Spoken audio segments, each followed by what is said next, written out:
Hello everyone, welcome to new session of electromagnetic fields and transmission lines. Now we will extend our discussion towards the basic parameters in electromagnetic fields. As we know that electromagnetic fields is combination of electro and magnetic, these two words. So we will explore it in more detail, and we will also discuss the basics of charges, basics of electric field, and the basics what we require to understand this subject in more detail and in more interesting manner. So let us begin our journey. First, let us explore the meaning of electrostatic and magnetostatic. Electromagnetic is combination of two words. First word is electrostatic. So as name suggests, electro means it is related to electric field, and static means the system which is in rest. That means the system is not dynamic, it is not changing. So in first part we have to understand the system which is in static nature and it is of electric field. Second term is magnetostatic. So magnetostatic is also combination of two words. First one is magneto. Magneto means which is related to magnetic field.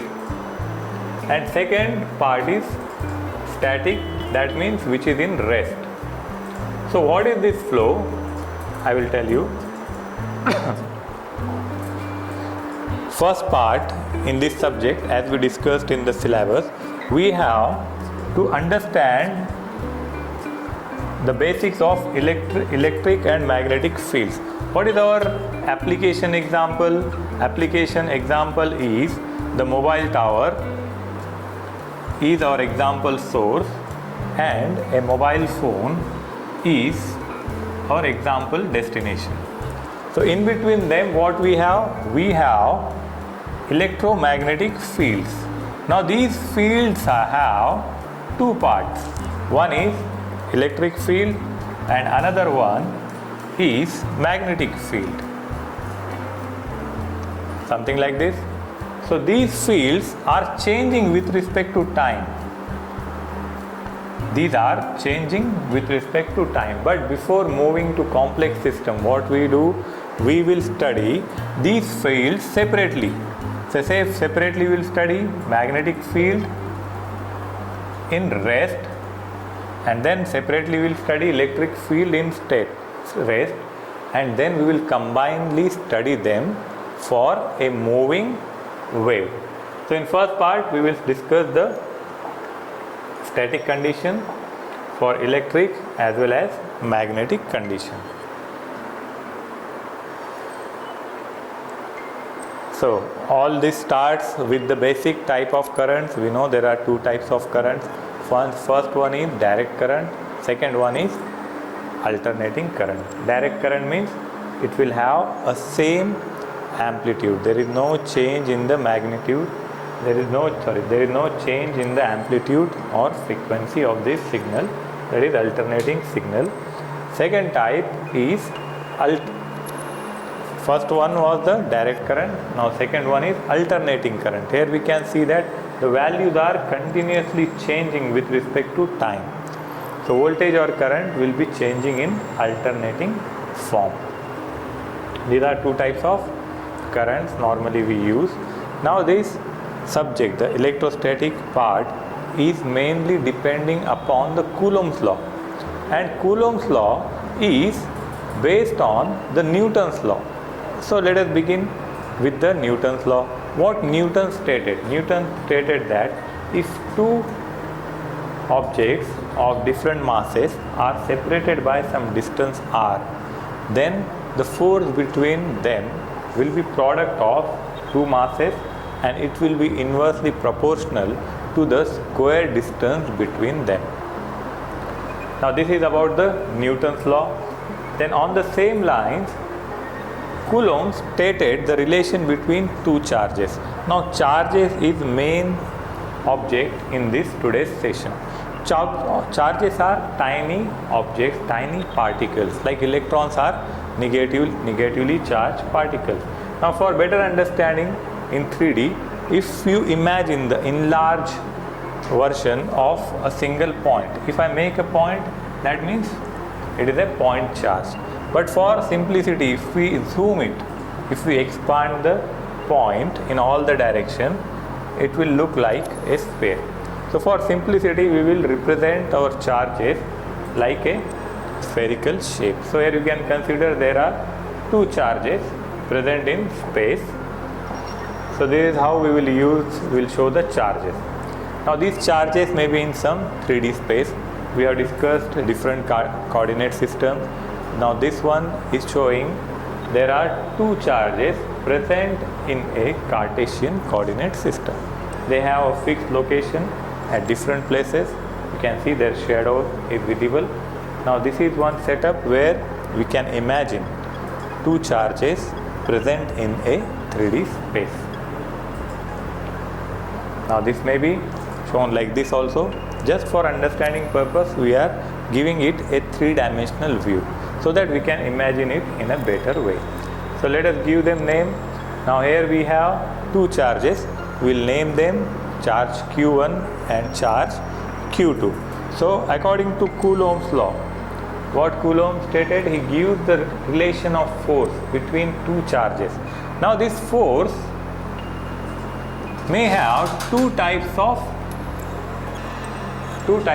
relations. First one, it may have some attractive relation or it may have some repulsive relation. To represent them, their relation, Coulomb stated that the force between these two charges will be proportional to the product of charges. So first force will be proportional to say Q1 and Q2, that is the product of two charges. And next what he stated that they will be inversely proportional to the square distance between them. So here we are representing the distance r, which is between charge Q1 and charge Q2. So this force will be inversely proportional to the square distance between them. So if we club these two relations and if we write one equation for a force, then we can write it as say force proportional to Q1 Q2 divided by r square. So if we want to remove this constant, this proportionality sign, we have to add one constant k. Now this constant k is related with the permission of the medium and the shape of this charge. Say this k is given by 1 upon 4 pi epsilon naught. So epsilon naught is the permittivity of the medium and 1 upon 4 pi is related with the spherical shape of this charge. So this constant of proportionality we will add in this equation. So what will be the fourth equation? We will have the equation of Coulomb's law for these two charges. We can write as say force equal to Q1 Q2 divided by 4 pi epsilon naught r square. So this is Coulomb's law. Now these forces are vectors. So if we have to write it in the vector form, then what we will do, first thing we will add one bar on the head of F, and along with that we have to add the direction. So one part will be magnitude. So here we have magnitude and second part will be direction. So this total vector is combination of magnitude as well as direction. Now these forces are applying on different charges in space, from one charge to another charge, or from many charges to one charge, or from one charge to many charges. Now this force is required to analyze the electric field intensity, because the definition of electric field intensity is based on the forces between the charges. Now here we have the basic definition of electric field intensity. What is electric field intensity? It is defined as force per charge. That means how much force is exerted on a charge. That count is nothing but electric field intensity. Now if you take example of mobile phone, sometimes we get more signal if we are closer to the antenna. Sometimes we say that signal is weak, we get less signal lines. What does that represent? It represents that the strength values of electric field and magnetic fields are less. Now this count of electric and magnetic field is defined in this relation. Here we can see this is electric field, which is force per charge. This antenna may have some shape of printed antenna. That is nothing but the combination of charges spreaded on a surface. So there is a force on the charges of the source or destination antenna. Based on that, we give the relation for electric field intensity. It is force per charge.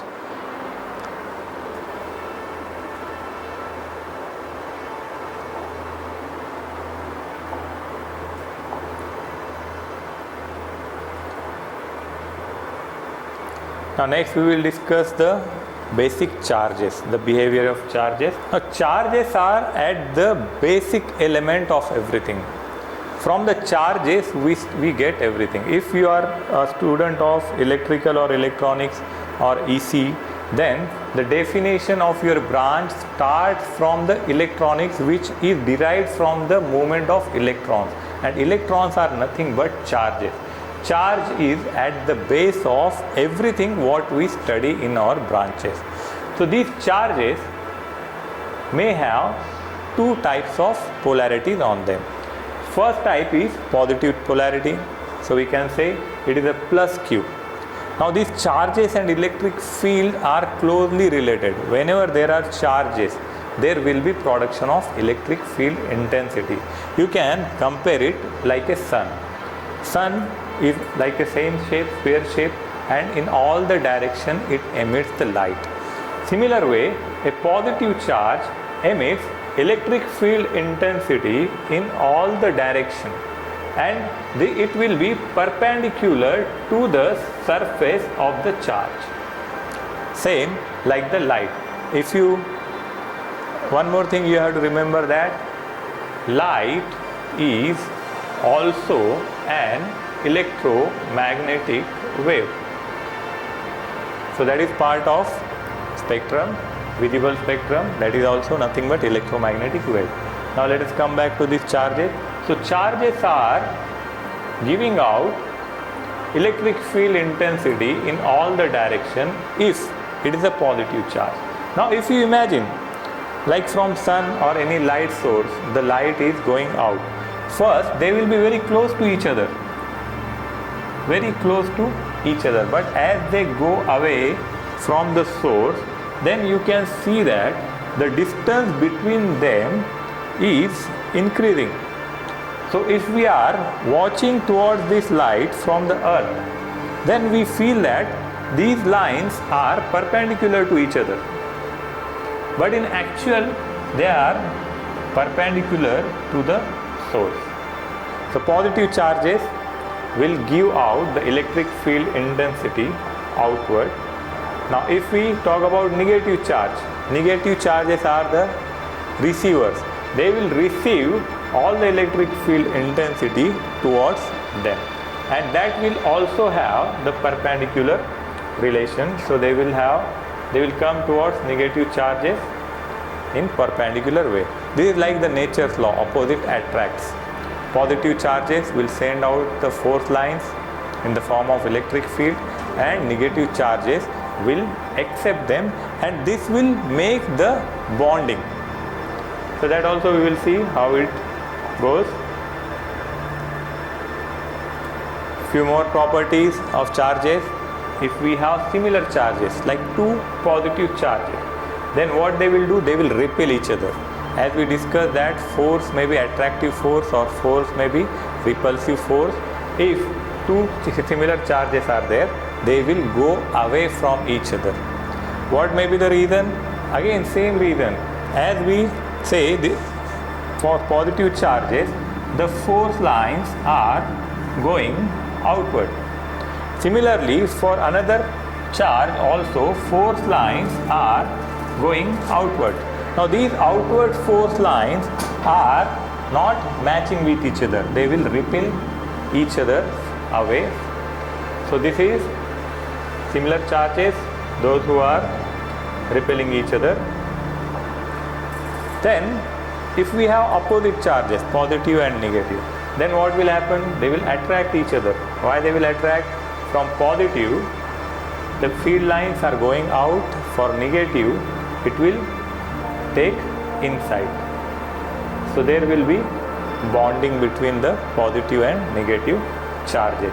So we say that opposite charges attract each other.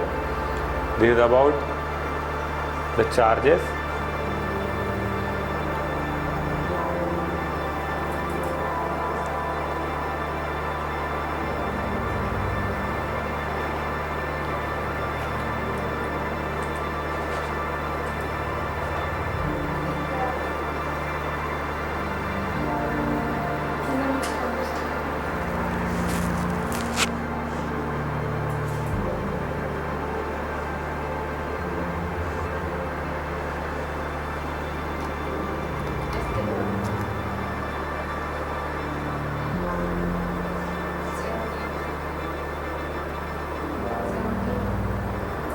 Same, no?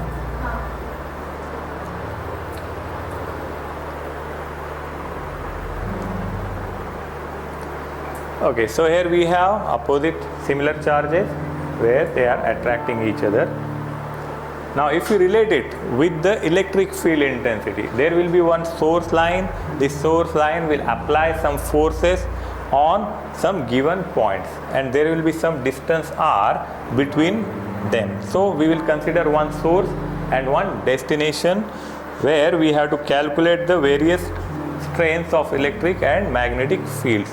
So this may be one example of source antenna where the field lines are going out,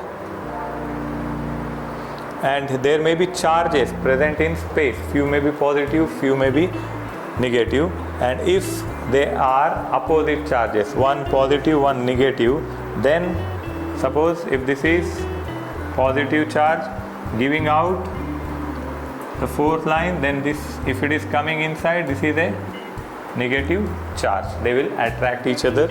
If they are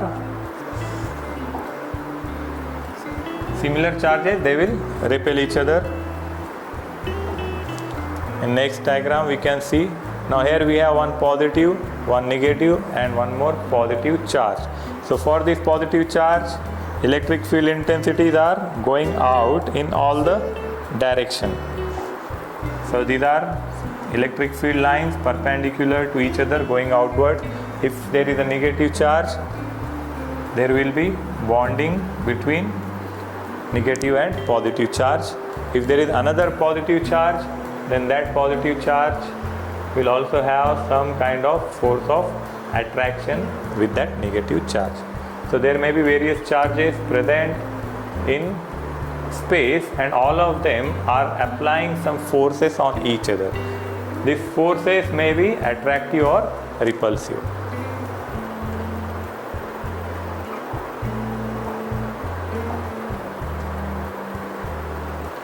So here we can see a zoom view of a charge. We can imagine a positive charge, a spherical shape, and on that charge the electric field intensity lines will be perpendicular to the surface of charge.